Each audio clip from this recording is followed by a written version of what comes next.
The following is a production of the Ultimate Fantasy Sports Network.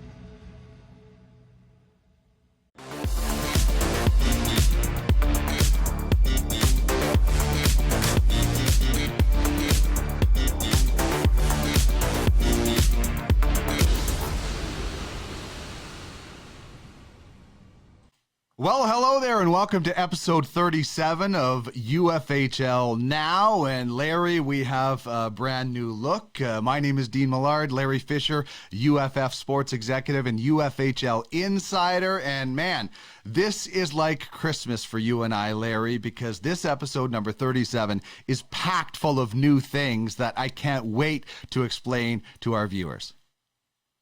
Yeah, Dean, we always try to have some breaking news every week in the UFHL, and this week we have the ultimate breaking news. Obviously, we have some NHL player announcements, active players for the first time, as well as a number of other new things that are coming to the UFHL, the Ultimate Fantasy Hockey League, the Ultimate Fantasy World Juniors, and even, a new tool for the owners to use. So very exciting show top to bottom today. Yeah, we get to show this off. It's been a great week for Ultimate Fantasy Hockey League, and it's going to get even better right now. So, Larry, I give you the honors. Let's unveil the three newest team members that are joining Ultimate Fantasy Hockey League. Dean, it's an extreme honor of mine to be able to have the opportunity to announce the three players that are joining Ultimate Franchise Fantasy Sports. Starting with Ethan Bear of the Carolina Hurricanes, Dean, a standout defenseman. He's a guy who's going to have 200 NHL games under his belt by 25 years old, which is obviously his number there. So great to have Ethan, a real inspirational guy and a real leader for Indigenous youth, a real role model. So great to have Ethan on board, as well as Braden Schneider, Dean, who plays he's a New York Rangers first-round draft pick last year.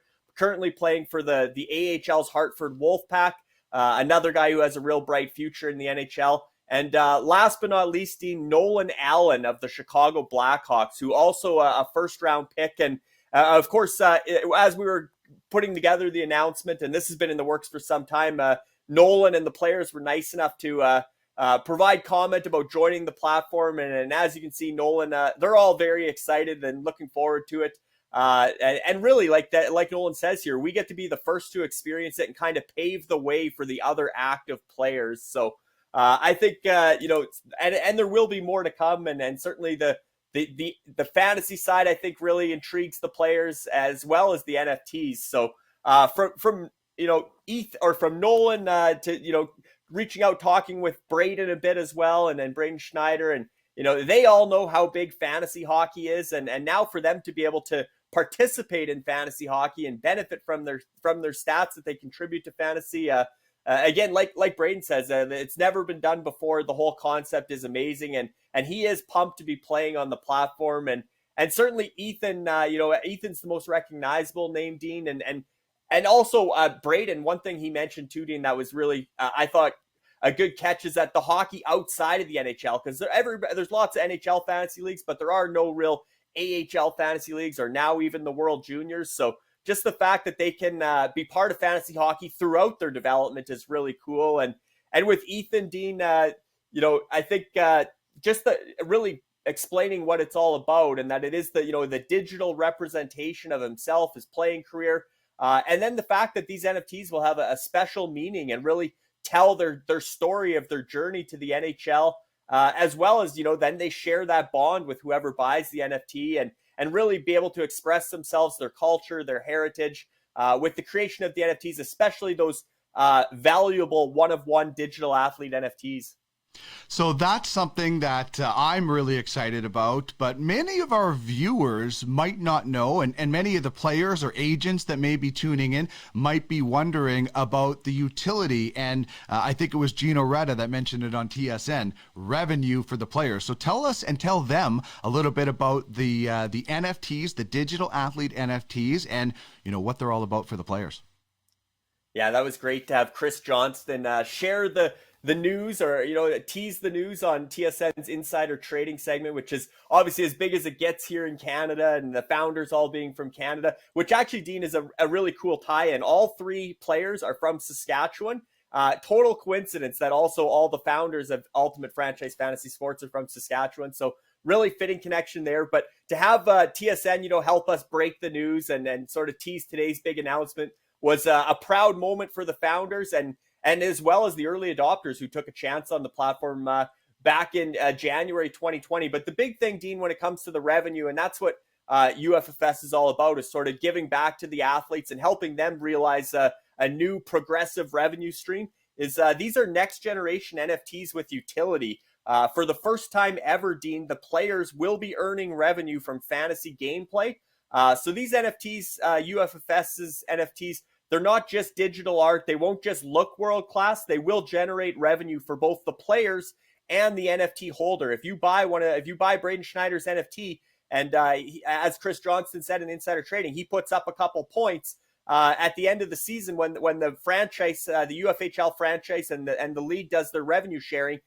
Some of that percentage of his fantasy points are going to be paid out through the NFT holder as well as the athlete. So the better they play in the real world, revenue they'll generate, but certainly contributing to, they feel like they're part of the UFHL franchise as well, and they will keep tabs on how their franchise is doing in the UFHL, because ultimately that'll help them generate more revenue based on the points they put up in the real world.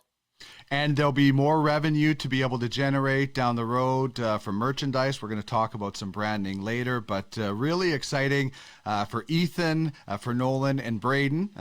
Got the old Wheat King representation here. So I know there's a lot of Wheat King fans that are really excited about Braden Schneider and some of the other NFTs that'll be coming. And these guys are joining the likes of Ryan Malone and Dave the Hammer Schultz, who are already signed up to become NFTs and will play in our Legends League. And that's kind of just the beginning. We're starting to see more former players take interest in becoming NFTs and also becoming owners, Larry. Very cool, Dean. Corey Conacher reached out this week. Name that should be familiar to a lot of people. Played in the NHL for a number of years. A smaller forward, but a high-scoring guy, really skilled player. And Corey Conacher is not done, Dean. He's playing professionally in Switzerland for Bern in the NL. But I'm guessing he heard the big news on TSN. That's probably the trickle-back effect. And again, much appreciated to Chris Johnston for sharing the big news there. But Corey Conacher reached out this week, and he is seriously interested in buying a UFHL franchise and exploring ownership opportunities. So more breaking news there that Corey Conacher wants to get involved with the platform. And I'm sure that will get the attention of some of the current owners, Dean. And we can connect them with Corey to discuss a potential sale, or as we have with many ownership groups, investors, shareholders. It's not just a fantasy league where you're the owner, the GM, the scout, everything. A lot of these groups are 5, 6, 7 people groups, and then they all take on a role. There's a GM, an assistant GM, there's scouts, there's people that do social media and marketing for the franchises, branding, merchandise. So yeah, it's a huge ecosystem, but to have somebody like Corey Conacher reach out organically and then say, hey, I found you guys, I heard about you guys, and I want to get involved. It's exciting for us again, and especially he's still an active player, a guy who could be a digital athlete NFT. He had a nice career, and we're certainly looking forward to finding a good fit for Corey. Yeah, and he would be joining a growing list of former athletes who are owners, whether it's in hockey, football, or any of the different sports. And there's a real 6 degrees of Tampa Bay Lightning going on in the UFFS right now. Yeah, the UFHL for sure. Or well, UFFS in general, you're right, Dean. And it is a small world, the hockey world. And you look at Corey obviously played with Ryan Malone, and Ryan Malone is an ambassador for UFFS. He owns the Dynasty franchise in the UFHL, and he is one of the original legends for the Legends League. Martin St. Louis also played on those same Tampa Bay Lightning teams, Dean. His ownership group with his company 7-7, they have the 7-7 Angels in the UFAFL, which is our NFL version, our football league. And I believe Steven Stamkos and Brad Richards are also part of that ownership group there in football. And then going back to the roots of the UFHL, Dean, Al Murray, the director of amateur scouting and assistant general manager for the Tampa Bay Lightning, was instrumental in the Monarchs franchise winning the inaugural Klein Cup, our version of the Stanley Cup, as our first playoff champions, helping his daughter-in-law, Ashley Murray, draft that winning roster. So Ashley Murray was the original owner of the Monarchs, and Al Murray had a big hand there. But lots of connections, Dean. And I know already that Corey's reached out to Ryan, and Ryan is helping Corey get up to speed on all things UFFS, that peer-to-peer marketing. And I do expect that Corey will be getting involved sooner than later in some capacity in the UFHL. Well, this is fantasy sports on the blockchain. Franchises are always for sale. You can make an offer to somebody 50 different days, and on day 51, maybe they will accept it. So always an opportunity to get involved. And then when you do get involved, there's some really cool branding that you get to do. This is so much more than everybody else's fantasy league. It is professional fantasy, and not just the UFHL. Ultimate Fantasy World Juniors. Craig Button and I, part owners, along with Ian Constable of one of only 10 franchises, we're working hard on our branding, Larry, but some other franchises for UFWJ have already, well, they are. We're going to reveal it now, their branding. Yeah, more breaking news. And as Chris Johnson said, the future is here.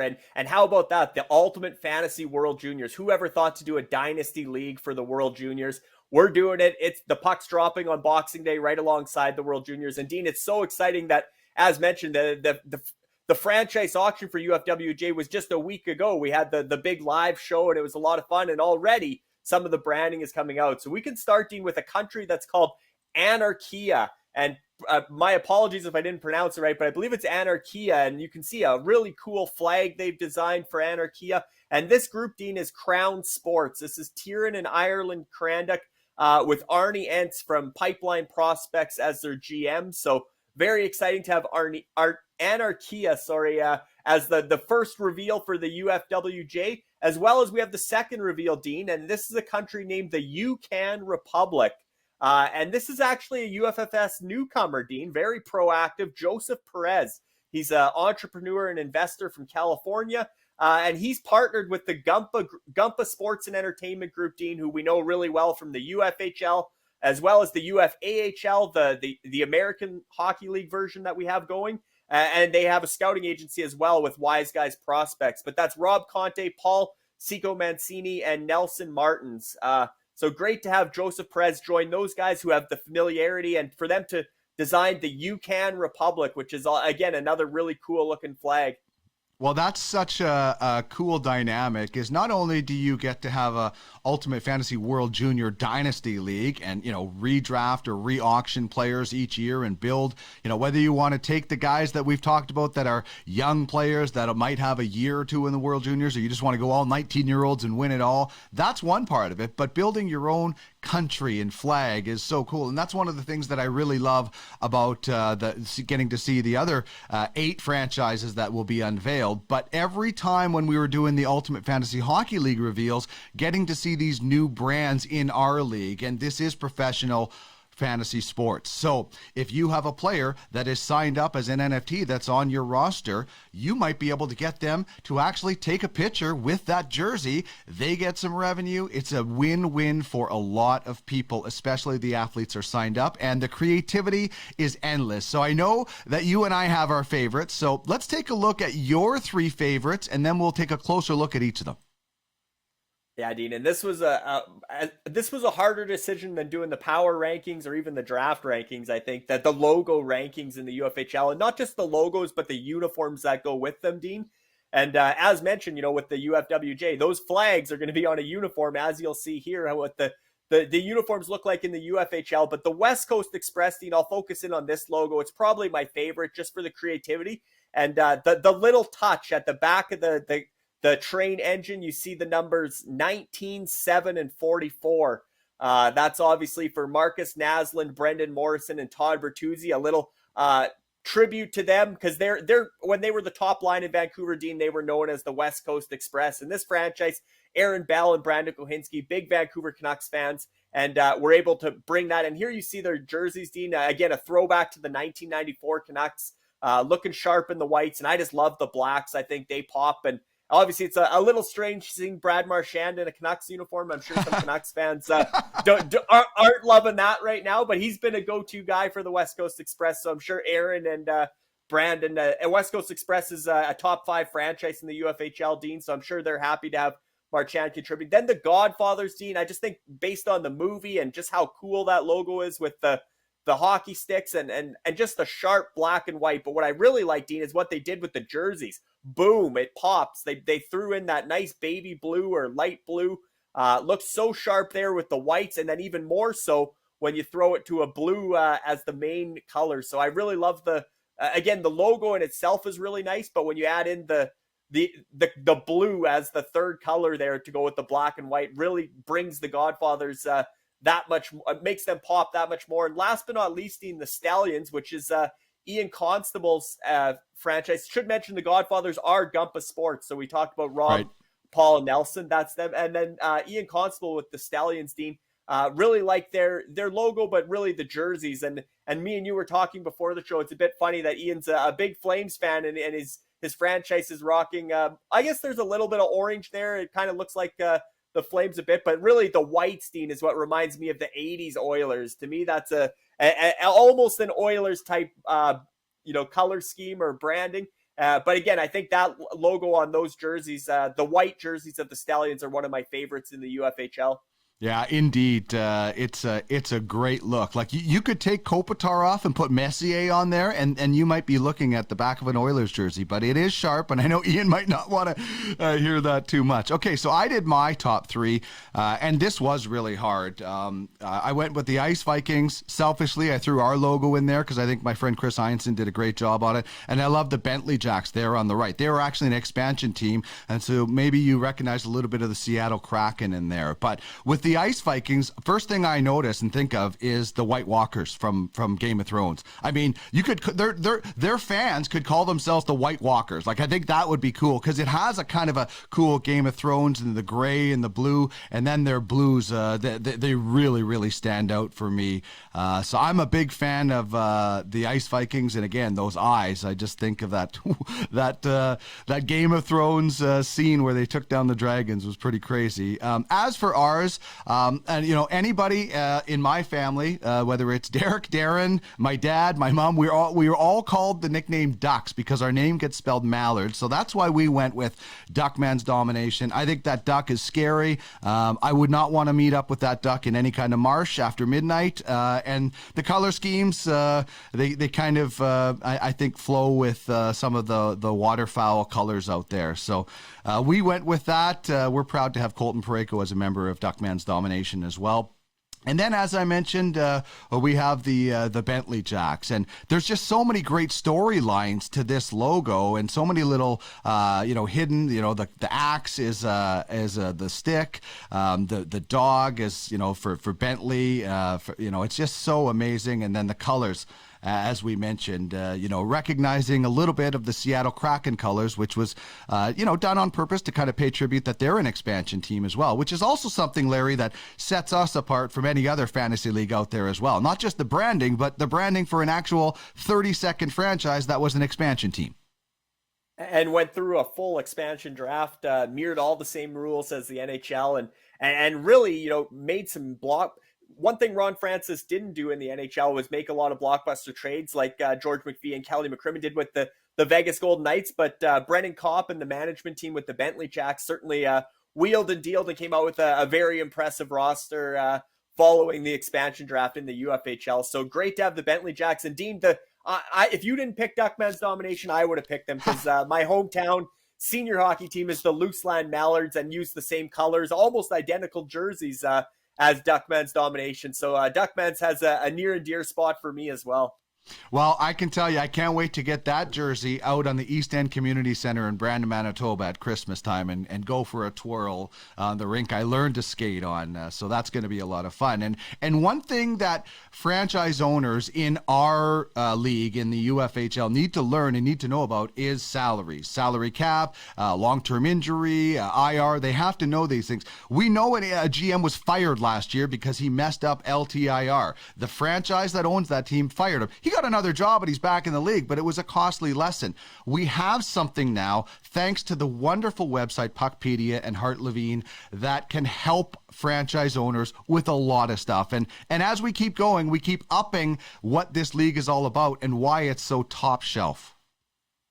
That's the biggest thing, Dean. It's all about value added and what can we offer our franchises that no other fantasy league is doing? Well, we can offer them a full cap breakdown on Puckpedia, no different than you see for the NHL teams on Puckpedia. Now we have the UFHL Puckpedia. So as you see here, all 4 divisions, all 32 franchises, same as the NHL, shows their cap situations on the homepage. And then as you get into it, Dean, you can look at individual franchises and see their cap breakdown. And what's really cool, I think, Dean, is it shows the term for every player. It'll also eventually show their waiver status and other key contract details of interest that we don't get through Fantrax, our current gameplay provider, or on our UFFS platform. And hopefully, in the future, we plan to evolve and expand the partnership with Puckpedia and sync it right to the UFFS gameplay platform. But again, here, seeing the term of the contract, I think, is so important, Dean. Our franchises to look at all their players on one page instead of clicking through Puckpedia, or some might use Cap Friendly, but it really gives us our own cap system here in the UFHL, and really just a first look, Dean, at what Hart Levine and the Puckpedia team has in the works for the UFHL. We're still putting on the finishing touches, but with all the breaking news on today's show, we wanted to give franchises a glimpse of what is coming soon for the UFHL right here on Puckpedia. This is so awesome. I mean, we have a 23-man roster, but we also have a protected list, and it shows our protected list here. So it's showing all of the players on your roster, the different years. This is going to be a game changer. Like, first of all, every franchise should be having their own spreadsheet anyway, and we do have our own spreadsheet. This is just going to allow you to I think it's going to create more transactions. And that's weird to say because our league has a massive amount of transactions, but this is going to allow franchises to look at, if I make this deal, how specifically does it affect my cap? That's a great point, Dean. And just being able to see it all in one spot is so important. And seeing the terms, seeing the waiver status, seeing the LTIR. And then, as you mentioned, Dean, this isn't just an NHL fantasy league. It goes beyond. There's the protected list. Those guys will be playing in the Ultimate Fantasy American Hockey League. But you have a 27-man protect list. So essentially, you have 50 contracts, same as the NHL. 23 on your active roster, 27 on the protected list, 50 total contracts across 32 franchises. So every player that has value in the NHL, Dean, also has value in the Ultimate Fantasy Hockey League. There's not an NHL player that doesn't have a role in the UFHL. So unlike other fantasy leagues, there's not a waiver wire where you can go grab a third-line player from the NHL. Every single player is owned. As you see here, you look down the list for the Battlehawks. This is the top 10 franchise we're looking at, Dean. I believe they're in 6th place right now. They got guys like Drake Kajula, Riley Nash, Joel Kiviranta, Johan Larsson. Like, they have a bottom 6 forwards. They got... And yet, like I said, this is a top 10 franchise we're looking at. So these rosters really do resemble what you see in the NHL, and certainly having Puckpedia with a cap tool and a UFHL specific section to Puckpedia is really going to allow fans as well, not only for the franchises, but it'll allow fans to really follow the UFHL in depth the same way you follow the NHL through Puckpedia. That's awesome. I've been a fan of Puckpedia, and Hart had him on Sports and More podcast. Seems like forever ago now, and a good guy originally from Edmonton. So big thanks to Hart for all his hard work and for being a big help with us at UFF Sports. Okay, so right now is a very key point in the NHL season, even though we're not even halfway through. Tell us about why American Thanksgiving is so important to the hockey world. Yeah, we're essentially at the quarterpole, Dean. We're at approximately the 20-game mark in the NHL, which, again, the UFHL, it's something that no other fantasy league does. Our regular season runs from game 1 to game 82, and then we mirror the NHL playoffs. Most fantasy leagues have playoffs during the regular season. Not here in the UFHL. It's the full 82. So the UFHL has also reached the quarterpole. And historical data in the NHL, Dean, suggests that 77.5% of NHL teams that are in playoff position as of yesterday, American Thanksgiving, are likely to make the playoffs. So it's going to be very interesting to see how that holds up in the UFHL, but certainly American Thanksgiving has become a big measuring stick in the NHL, and looking forward to seeing how many UFHL franchises that are in playoff position as of today will go on to qualify for the Klein Cup playoffs come May. One thing I will mention, Dean, is there's a lot more roster movement in the UFHL than the NHL. And that could lower the percentage as franchises make those bigger moves involving their franchise players and stuff going forward. And then injuries change everything as well. But time will tell, but it's going to be very fun to track where we stand today at American Thanksgiving and where we end up in May, Dean, which seems like forever away now that we're back into a full 82-game season. Well, we can at least look at some projected. It's never too early to look at projected playoff matchups in any league. So let's take a look at some of these in the Allen Conference.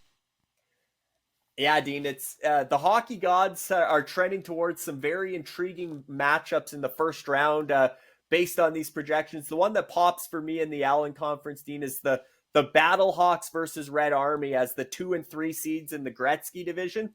If that comes to fruition, that would have Mick Portoni of the Battlehawks going up against Jeff Ray of Red Army. Rival GMs in the UFHL, but they work together, Dean, as real-world scouts for the Draft in Europe agency. So just a cool dynamic. Both are hired scouts. They don't own their franchises, but or hired GMs, I mean. So just very cool to see them possibly going up. And the other interesting thing here, Dean, is going back to the same format as the NHL with wild cards. The Gretzky division would be sweeping both wild card berths in this scenario. And only 3 franchises from the Lemieux division would be making the playoffs, with the Generals and Stallions claiming the wild card spots.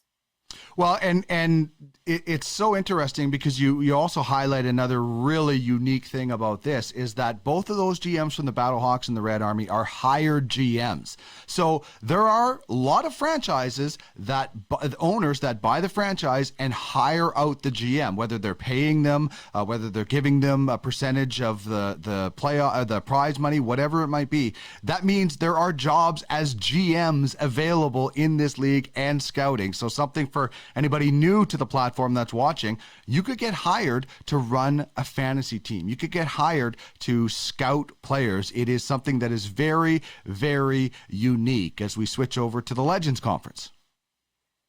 Yeah, dude, that's a great point too. That everybody runs their own fantasy team, but you never think that if you're a professional fantasy player, you're that high level fantasy guy. There are jobs out there now for you in the Ultimate Fantasy Hockey League, and a chance to really test yourself against the best of the best. And that's what we're going for. And there are a lot of franchise owners and ownership groups, Dean, that are strictly investors, including some crypto investors who've never watched a hockey game in their life. They see a good investment on the UFFS platform. They buy a franchise, they fund the operating budget, and they go out and bring in a hired gun to run that the day-to-day operations and be the general manager. You look here at the Legends Conference, Dean, the matchup that again, the hockey gods are trending well for a Kamikaze versus Rock Republic potential first round showdown. Funny enough, Dean, it's a total points league start to finish, but we do little head-to-head games, game of the week or whatever. And right now it is Kamikaze versus Rock Republic in our head-to-head game of the week. The Battle of the Rock, we're calling it. Both franchises are based in Newfoundland, and there's a history between them, Dean. Donnie Talk was an original member of a 5-man ownership group with Rock Republic. Another franchise became available for sale. He saw an opportunity at a price point he liked. He jumped at it. Him and Paul Easton parted ways with Rock Republic. 2 of the 5 moved on and jumped on the Kamikaze franchise. And now they could be clashing in another fun matchup as of today. This is so cool. Just the individual storylines that you get to know in this league are so fun. And, you get to know the personalities, and it really is. But there's some great storylines in this league. There are close races. I mean, the race for the top right now almost seems like to change nightly. Absolutely, Dean. As far as who and what to watch going forward, start right at the top of the standings. Who wins the Founders Trophy as regular season champion? That's going to be the most interesting storyline playing out, because the Grizzlies and the Royals, Dean, have been battling it out back and forth, exchanging leads on almost a nightly basis. Heading into today, Dean, the Grizzlies were only up by 2.39 fantasy points.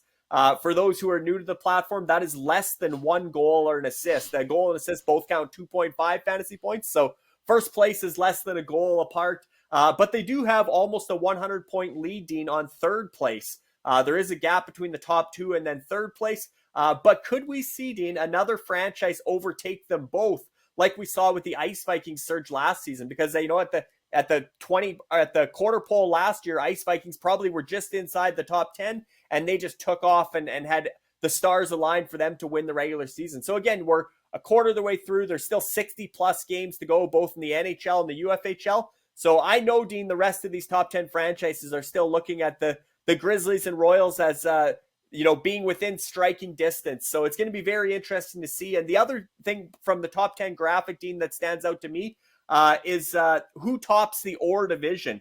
The Titans, Kamikaze, and Rock Republic are the top 3 seeds battling for that top spot in the OR division in 5, 7, and 8th place overall. But those 3 franchises, Dean, the top 3 are separated by less than 20 points. So there's another top 10 storyline to follow going forward.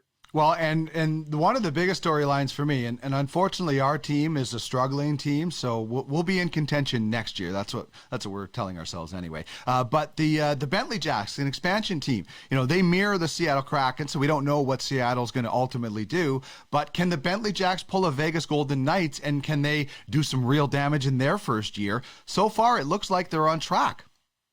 Yeah, they're in the playoff mix, Dean. They're just on the outside in the Howe division as well as the wild card berth in the Legends Conference, but 34 points back of the Outlaws for the 4th seed or the first wild card spot in their own division, the Howe division. And then the potential to cross over, Dean, 44 points back of Strong Island for that second potential crossover wild card spot. And Dean, what's interesting there with the Bentley Jacks is I think accumulating the depth, right? That's the hard thing for an expansion franchise. You draft a deep roster, but then injuries happen and you don't have that feeder system protected list like some of these other franchises. But the fact they're contending at this point for a playoff spot, Dean, and the success they had in the expansion draft, I do believe Brennan Kopp's got to be in the mix, if not the front runner for general manager of the year, and can't wait to see what he does for the Bentley Jacks the rest of the season to put himself in contention for that award. But as mentioned there, Dean, Strong Island is one of the franchises the Bentley Jacks are chasing down. And can Strong Island survive injuries? Because Strong Island, Dean, as you know, is another one of those franchises that is maybe lacking a bit of depth to alleviate the losses of Alexander Barkov and Braden Point. They're going to be missing both those guys for the next, week to week for Barkov, but likely the next month or two, certainly for Point. So it's a lot of rivals will be gaining ground on Strong Island. In that, again, that OR division, that 4th spot there, or the crossover berth in the wild card. So no shortage of playoff races and competition parity throughout the top to bottom of the UFHL standings. Yeah, it's there's just so many different things to look at. When we look at these possible playoff matchups and where they're sitting, the gaps in these divisions and conferences they're not large. Like there's going to be, like I was looking at that top 10 the other day, and every 2 teams could be a cool matchup because they're so closely lined up with each other in points. It is, Dean, and I would honestly say there's 26 of 32 franchises still in playoff contention or within striking distance. And as we've mentioned, just the marathon season, 60 plus games to go. So really, I think buckle up and enjoy the rest of the ride. I'm sure we will see a significant amount of movement in the standings. I don't think anything's locked in. I think the top 3 in each division, Dean, are in a good, comfortable spot to some degree. In the Gretzky division, you have the Grizzlies, the Battlehawks, and Red Army. Lemieux division, you're looking at the Yetis, the Stingrays, and the Ice Vikings. We've talked about the OR division with Titans, Kamikaze, and Rock Republic. And then the Howe division, Dean, with Royals, West Coast Express, and Gators. I really think those top 3 seeds in each division, there would have to be like a run of injuries, or their GMs would have to make some terrible trades to take them out of contention. But there's a lot of runway left, and that still leaves, Dean, the 2 wildcard spots in each conference are very much up for grabs. I think I went through, I think there's realistically 3 franchises, if not 5 franchises fighting for spots in the Allen Conference, and then I do see 5 franchises still realistically fighting for those 2 wildcard spots in the Legends Conference. So much like the NHL, the parity is going to be coming right down to the end of the regular season at the end of April. Man, I can't wait to watch it. Unfortunately, as mentioned, our franchise won't be in the playoffs, but there is a leasing system we use, so some of my players will get drafted into the playoffs on other teams, and that's how I can make some revenue. Another thing that puts UFHL on top of anything else. And off the top of the show, we discussed it, 3 active hockey players joining Ultimate franchise fantasy sports as NFTs. Thank you very much to Ethan Bear for joining us, current Carolina Hurricane. Of course, Braden Schneider, New York Rangers and the Hartford Wolfpack. Former Brandon Weeking, I definitely have to mention. And Nolan Allen, who is a member of the Chicago Blackhawks and the Prince Albert Raiders. It is amazing to have these guys a part of the team that also includes athletes like Chris Carter and Michael Vick, Ryan Malone, Ian Kinsler. The list is definitely growing, Larry. It is, and we have to give a shout out as well, Dean, or a thank you to Jason Davidson of Thunder Creek Professional Player Management, who represents all three players. And you know, Jason really sees the potential of the UFFS platform as a progressive revenue stream for his clients. And I think there'll be other agents that are paying close attention to the Ultimate Fantasy Hockey League going forward. Again, thanks to Chris Johnston bringing it to light and giving it some mainstream attention. And I don't think this will be the last we're hearing of the UFHL on TSN or in mainstream in general, because I think this is the future is here. Like Chris said, this is the future of fantasy, and this really is, Dean, professional fantasy sports. And the ways to get in touch with us right there on the screen. At the UFHL on Twitter. You can follow at UFHL_scouting, at UFF Sports. Email us, info@uffsports.com. And if you want to check out more information, uffsports.com, where you can also check out Ultimate Sports NFTs.com. This is the place you will be able to purchase the Ethan Bear, the Braden Schneider, the Nolan Allen, the Terrence Crawford exclusive NFTs that we have going. I mean, this is absolutely blowing up. Chris Carter, Michael Vick, all our NFTs will be here at Ultimate Sports NFTs.com.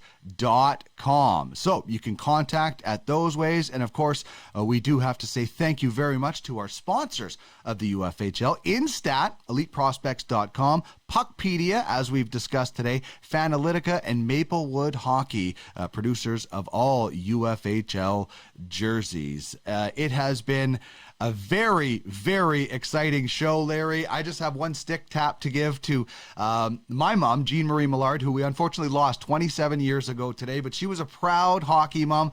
That's why there's a bug on the set all the time right beside the skate that my dad made. And for all the proud hockey moms out there, I know my mom would be really proud of what we're doing and really excited for all the hockey players out there. So stick tap to her. And thank you, Larry, for making this another amazing show. I don't know what we're going to do next week to top this one, but I still look back to the very first Insider segment when you predicted the trade for Evgeny Malkin. So you never know what's going to pop up on the Insider segment and on UFHL Now. Thank you so much for joining us on the show as usual, and have yourself a great weekend, Larry.